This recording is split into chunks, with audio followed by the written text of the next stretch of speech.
নমস্কাৰ বন্ধুসকল, মই মোৰ ইউটিউব চেনেল হেঁপাহলৈ আপোনাক সকলোকে স্বাগতম জনাইছোঁ। আৰু আমি আজি ছানডে ক'ত গৈ আছোঁ, কি কৰি আছোঁ আপোনালোকক দেখাই আছোঁ। কোনো প্লেনিং নাই। বহুত দিনৰ পিছত আমি ভিডিঅ'টো আৰম্ভ কৰিছোঁ। বহুত দিন আৰম্ভ কৰাই নাছিলোঁ। আৰু আমাৰ প্লেনিংটো এজনী বিশেষ বাইদেৱে প্লেনিং কৰিছে যে দেওবাৰ আমি ক'ৰবাত নহয় ক'ৰবাত ওলাই যাম। আৰু বাইদেউ আছে মোৰ সন্মুখত। নমস্কাৰ বাইদেউ। নমস্কাৰ। বাইদেৱে প্লেনিং কৰিছিলে ক'ত গৈ আছে আমি নিজে গম নাপাওঁ ন। আমি ওলাই যাওঁ, খালি আমি দেওবাৰ দিনটোত ওলাই যাওঁ। আমি বজাৰৰ ফালে ওলাই যাম নিশ্চয়। কোনখন বজাৰ যাম আমি গম নাপাওঁ মুঠতে। আমি এতিয়া লাওখোৱা ফালে যাম সেইটো জানো, কিন্তু কি বজাৰ পাওঁ কি নাপাওঁ, লোকেল চব্জি মানুহৰ পৰা ক্ৰয় কৰিম আমি, চিধা কথা। এই প্ৰখৰ ৰ'দকো আমি নেওচি আমি আমাৰ গন্তব্যস্থানলৈ যাত্ৰা কৰিছোঁ, কিন্তু আমাৰ কোনো ডেষ্টিনেশ্যন নাই। আমি এই প্ৰকৃতিৰ সৌন্দৰ্যৰ মাজেৰে আমি যাত্ৰা কৰিছোঁ একা বেকা ৰাস্তাৰে। আৰু আমি গৈ আছোঁ লাওখোৱা অভয়াৰণ্যৰ ফালে। আৰু দেখা পাইছে যি প্ৰখৰ ৰ'দ, প্ৰায় 35 and 40 ডিগ্ৰীৰ মাজত বৰ্তমান অসমৰ পৰিস্থিতি। এয়া কেৱল আমিয়ে কৰিছোঁ, কাৰণ গোলকীয় উষ্ণতাকৰণৰ বৃদ্ধিৰ ফলতে এনে ক্ষয় ক্ষতিবোৰ আমাৰ হ'ব গৈছে। নিশ্চয়কৈ আমি ক'ব লাগিব আমি গৈ আছোঁ, আমাৰ ডেষ্টিনেশ্যন ক'ত আছে আমিও পাক্কাকৈ গম নাপাওঁ। ইয়াত খগেন দা আজি পূৰা চাইলেণ্ট হৈ আছে। খগেন দা কি হৈছে জানো, মনটো একদম পূৰা মাৰি আছে। গাড়ী চলাই আছে আমাৰ একদম মেইন মানুহজন খগেন দা। খগেন দা অবিহনে আমি ক'তো যাব নোৱাৰোঁ, য'তে যাব মন যায়। বৌৰ একদম আপোন মানুহজন হ'ল খগেন দা ন বৌ? কি ক'ব? বৌ মন মাৰি বহি আছে। ক'ৰ বজাৰ যাম বৌয়ে গম নাপায়। ক'ত যাম বজাৰো নোপোৱা হ'লো দেখোন। বজাৰ আহি আছোঁ, নাপাওঁ দেখোন বজাৰ। এতিয়া আমি প্লেনিং কৰিছোঁ বজাৰ নহয়, কাৰোবাৰ ঘৰত যদি চব্জি দেখোঁ তাতে আমি বাৰীত যাম, আৰু তেওঁলোকৰ তাতে আমি ভিডিঅ' বনাম, তেওঁলোকক আমি ক্ৰয় কৰিম চব্জি না খগেন দা? আপুনি ল'ব নাই চব্জি? একদম সতেজ চব্জি, একদম নিজে ছিঙি ল'ম ন? অ'কে একদম। গান এটা গাব নেকি কোনোবাই? গুণগুণাব নেকি গান এটা? হা মাতটো বেয়া বোলে, মানুহে আহিব গান গালে। হাঁহিব নেকি? পলাব। খগেন দা গাব নেকি কিবা এটা? ভঙা ডিঙা নাই, ৰাতি কেতিয়াবা গায় মনে মনে, সন্ধিয়া লাগিলে অকণমান মিউজিক অকণ বাজিলে। সেইটো ৰিমঝিম হা, সেইটো ৰিমঝিম। এয়া টমটম। এয়া আমি পাই গৈছোঁ। মোৰ সন্মুখত আছে এটা চাওক ধুনীয়া নাজাৰা। আপোনালোকক দেখাইছোঁ একদম সুন্দৰ নাজাৰা একদম। এইখন ব্ৰহ্মপুত্ৰ দলং। খগেন দা ধৰকচোন এক ছেকেণ্ড। এইখন ব্ৰহ্মপুত্ৰ দলং। এই ব্ৰহ্মপুত্ৰ দলং নহয়, কলীয়াভোমোৰা দলং, ব্ৰহ্মপুত্ৰ নদী এইখন। আমাৰ এই খগেন দা একদম টিকটিকা একদম বঠা নাৱৰ ওচৰত গৈ আছে পূৰা এইখন। ইয়াতে ওচৰত যি চব্জি আছে ন, এই চব্জিখিনি আমি চাব আহিছোঁ। তেওঁলোকৰ পৰা আমাৰ চিনাকি কিছুমান মানুহ আছে, তেওঁলোকৰ পৰা চব্জিখিনি ক্ৰয় কৰিম বা চব্জিখিনি আমি দেখাম আপোনালোকক। এতিয়া জলকীয়া পুলি আছে, আগত বিলাহী আছে পূৰা। সেই জলকীয়া গছ শুকাই গৈছে। দেখা পাইছে যি ৰ'দ, এই প্ৰখৰ ৰ'দত গছবিলাক শুকাই গৈছে পূৰা। এই খেতিয়কৰ যি চিন্তা থাকে ন, এজাক বৰষুণ লাগে। বৰুণ দেৱতা তুমি এজাক বৰষুণ দি দিয়া। কালি ৰাতি দিছা, কিন্তু সেইখিনিয়ে চাফিচিয়েণ্ট নহয়, আৰু লাগিব বৰষুণ লাগিব। কাৰণ এই মানুহখিনি চাওক তেওঁলোকে কেনেকৈ কষ্ট কৰিছে এই মাথাউৰিৰ কাষতে তেওঁলোকে জীৱন যাপন কৰে। খগেন দা পূৰা ভিডিঅ' কল লাগি গৈছে একদম। ইয়াক খগেন দা এটা যোজনা দিব। যোজনাটো সকলোৰে ক্ষেত্ৰত প্ৰযোজ্য নহয়, যদি কিছুমানৰ ক্ষেত্ৰত প্ৰযোজ্য হয়। খগেন দা কওকচোন যোজনাটো কি আছিলে? নাও ডুবিলেও তিনিপা নানা। মুখখন দেখাই দিয়ক। নাও ডুবিলেও তিনিপা নানা। খগেন দা এনেকুৱা পৰিৱেশত আহি কেনেকুৱা লাগে? মজা লাগে, মজা লাগে। জীৱন জিন্দাবাদ। যিমানে দুখ ভাগৰ নাথাকক কিয় একদম সুন্দৰ এনেকুৱা লাইফ মাজে মাজে ওলাই আহিব লাগে। কিন্তু সপ্তাহটো ব্যস্ততা থকা যায়, কিন্তু ব্যস্ততাৰ পিছত চাওক ব্ৰহ্মপুত্ৰ নদীৰ কাষত এনেকৈ দুইজন আমি ওলাই আহিছোঁ। কোনো ইয়াত মানে গৰমৰ প্ৰভাৱ নাই। যদিও সূৰ্য পানীত পৰি আছে, আমাৰ গাত লাগি আছে, তথাপিও আমাৰ গাত কিন্তু বতাহ আছে, পানীৰ বতাহ। ইয়াতকৈ ওপৰত এচিও নোৱাৰে কাম কৰিব। সংসাৰৰ মায়া জ্বালা যি নাথাকক কিয়, কিন্তু আপোনালোকে ওলাই আহক, ক'ৰবাত নহয় ক'ৰবাত যাওক, সময়বিলাক মধুৰ কৰি পেলাওক না। এই নাওকেইটা দেখাই দিয়া, নাৱৰকেইটা পূৰা তেওঁলোকে জীৱনৰ সন্ধানতে হয়তো চাগে মাছৰ চিন্তাত, বা নহ'লে তেওঁলোকে ক'ৰবাত নহয় ক'ৰবাত গৈ আছে ইপাৰৰ পৰা সিপাৰলৈ। কাৰণ ইপাৰতো চব্জি বহুত আছে, আমি দেখা পাইছোঁ নহয় জানো?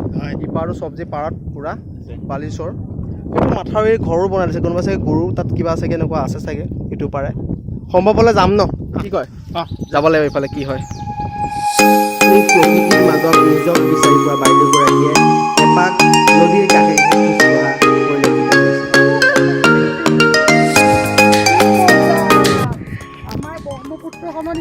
আমি বজাৰ কৰা এতিয়ালৈকে হোৱাই নাই, কিন্তু ব্ৰহ্মপুত্ৰৰ পাৰত আমি বহুত সময় কটাই আহিলোঁ। বৌ আছে একদম, বৌ বজাৰ কৰে নকওঁ পিছৰ কথা। ব্ৰহ্মপুত্ৰ পাৰত আমি এতিয়া সেইখন দলং হয় ন, দলংখন দেখিছেনে? কলীয়াভোমোৰা ন?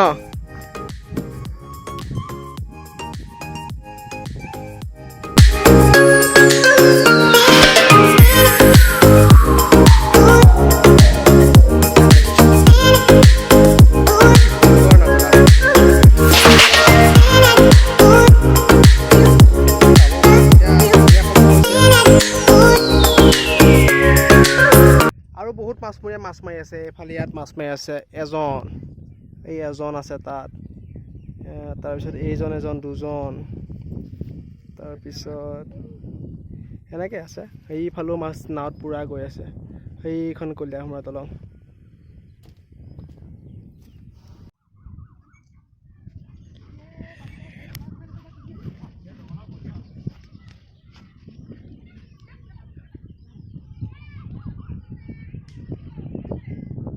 এয়াই প্ৰকৃতিৰ সৌন্দৰ্যতা। যিমানে গৰম নহওক, যিমানে ঠাণ্ডা নহওক, যিয়ে নহওক কিয়, এনেকৈ গৰমত যে গৰম ৰ'দ বতাহ বৰষুণ একো অনুভৱ কৰিব নালাগে। মানুহে জীৱনটো ফূৰ্তি কৰিব লাগে, জীৱনটো যিমান পাৰে সুখী হ'ব লাগে, আনক সুখী হোৱাৰ প্ৰয়াস কৰিব লাগে। যিমানে মানুহক যিয়ে নহওক কিয়, মুখৰ পৰা শব্দ ওলাই যোৱা নাই, যিয়ে নহওক এয়া বালিচৰ একদম পূৰা বালিত ভৰি অৱস্থা নাই পূৰা একদম। সেয়াই ফূৰ্তি। ইয়াতে খেতি কৰে তেওঁলোকে, ব্ৰহ্মপুত্ৰখন যিহেতু কাষতে, আৰু ব্ৰহ্মপুত্ৰৰ কাষতে তেওঁলোকে ইয়াত যিটো আমাৰ বাৰিষা আহিলে পূৰা পানী হৈ যায়, আৰু তেওঁলোকে হয়তো এই অঞ্চলৰ মানুহসকলে ঘৰ কেতিয়াও ভালকৈ বা পকাৰ নবনায়, তেওঁলোকে বাঁহ বেতেৰে তৈয়াৰ কৰি থৈছে। তেওঁলোকে জানে যে প্ৰত্যেক বছৰে তেওঁলোকৰ পানী আহিব, এই পানীত আমাৰ সপোনৰ ঘৰখন ভাঙি যাব।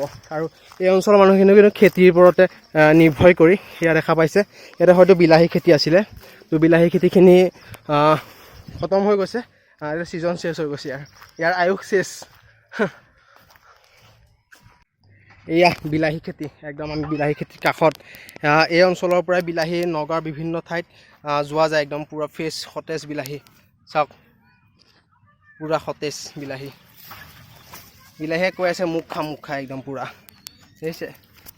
বিলাহীয়ে কৈ আছে মুখ খা। আৰু এয়া চব্জিয়ে নগাঁৱৰ বিভিন্ন বজাৰ চুলুঙৰ এই অঞ্চলতে আমি আহিছিলোঁ। ইয়াতে বিলাহী খেতি দিছে, খেতিৰ কাৰণে বেলেগ প্ৰস্তুতি কৰি আছে পূৰা। এই লিচু চিঙোতে খগেনে গাড়ীখন লৈ গৈছে, কিন্তু বৈদ্য গালি দিব আমাক। এনেকৈ যদি লিচু মানুহৰ ঘৰত গাড়ী ৰখাই যদি চিঙো, আশা বাদ দিলোঁ লিচু খোৱা, নোৱাৰিছোঁ আৰু। দেখিছেনে? গৃহস্থ চাইছোঁ আগফালে যদি কাৰোবাক দেখা পাওঁ লিচুখিনি চিঙিব। নাই তোক নাখাওঁ দে আৰু, বাই বাই।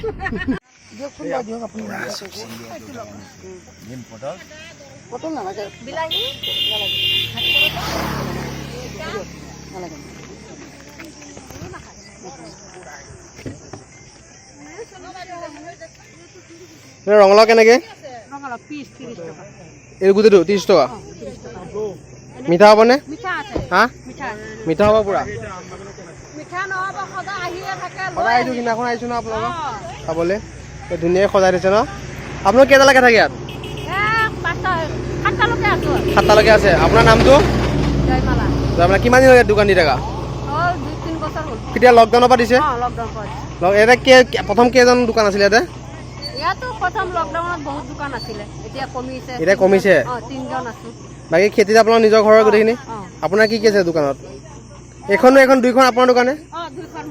ইয়াত কি আছে? চব কল আছে, বাৰীৰ কল নিজৰ? বেলো বেচিছে? বেল, অমিতা, কেৰেলা, আপোনাৰ এইটো বগা বেঙেনা, ভেন্দি, এইটো কি কুন্দুলি, জলকীয়া, বা মানে ঘৰৰ চব বস্তু কিটচেনৰ গোটেইখিনি লাগে, চব আপোনালোকৰ আছে ইয়াতে, হয় নহয়? আচ্ছা। আপোনাৰ নামটো? হা বিশ্বত। আপোনাৰ কোন হয়? আপোনাৰ হাজবেণ্ড? আচ্ছা। বা চব আছে আপোনাৰ তাত? চব চুনা কৰি দিছে, চব পলিথিনত ভৰাই দিছে চব। বাইদেউ আপুনি কি লিচু লৈছে? বা এইখন ৰাতিখন লিচু ক'ৰ পৰা আনিছে লিচু? গছৰ? বা কেনেকৈ মুঠা চিষ্টেম? চাওঁ সঞ্জয় বাইদেউ, 30 টকাকৈ এইটো মুঠা। আপোনাৰ নামটো দাদা? মহেশ মণ্ডল। ঠিক আছে। এটা লিচু মই লৈছোঁ, তেওঁলোকৰ ঘৰৰ লিচু বুলি কৈছে, খাই চাওঁ কেনেকুৱা লাগে। কেনেকুৱা মই নোখোৱাকৈ লৈছোঁ মিঠা আছে মজা আছে ভাল লাগিল খাই দাদা মিঠা আছে একদম পুৰা বহুত বজাৰ মানুহ আছে 4টা চব্জি ইমান যে কিয় কেছটো খানা আছে বা আপোনালোকক মাতিব যাওঁ বাকী শুভেচ্ছা থাকিল আপোনালোকে এনেকৈ আগবাঢ়ি যাওক নহয় জানো দুইজনলৈকে শুভেচ্ছা থাকিল হয় নহয় এনেকৈ হাঁহি থাকক সদায় জীৱন জিন্দাবাদ বুলি কওক জীৱন জিন্দাবাদ বঢ়িয়া যদি ভিডিঅ'টো ভাল পাইছে লাইক এণ্ড ছাবস্ক্ৰাইব কৰিব নাপাহৰিব এটি পুৰণি ভিডিঅ' আছিলে সংযোগ কৰি থৈছোঁ চাওকচোন কেনে পায় নমস্কাৰ বন্ধুসকল আমি এইটো মনস্তি পইণ্টত আহি পাইছোঁহি মোৰ লগত মুকিব তাৰ কেমেৰা ধৰিলোঁ আৰু কেইদিনমানৰ পিছত মই মোৰ নিজৰ কেমেৰা চেষ্টা কৰিম ধৰিবৰ কাৰণে আপোনালোকে জনাম চেনেলটোৰ নাম কি দিওঁ কি কৰোঁ মই এটা নিজৰ এক্সপিৰিয়েঞ্চ কিছুমান অৱগত আপোনালোকে এনেকৈ ট'ৰ কৰিলে বা কিটচেনৰ ক্ষেত্ৰত বা গোটেই অলপমান অভিজ্ঞতা আপোনালোকক শ্বেয়াৰ কৰিম চব ইউটিউবাৰ হৈ যাব ইউটিউবাৰ বুলি নহয় মানে এটা চখ আছে এটা সপোন আছে তো ইউটিউব এতিয়া আপোনালোকে চোৱাহে যোৰ আৰু আমি সকলো ইউটিউবাৰ হৈ যাম এতিয়া চেষ্টা কৰিম অকণমান মনৰ কথা শ্বেয়াৰ কৰিলে যিহেতু গম পায়েই আপোনালোকে জনাম আপোনালোকেও ভাল লাগিব কথা কৈ ভাল পাওঁ মানুহৰ লগত দুটা কথা শিকিবলৈ চেষ্টা কৰোঁ এনেকৈ জীৱনটো আগবঢ়াই নিম বুলি ভাবিছোঁ চেষ্টা কৰিম ধন্যবাদ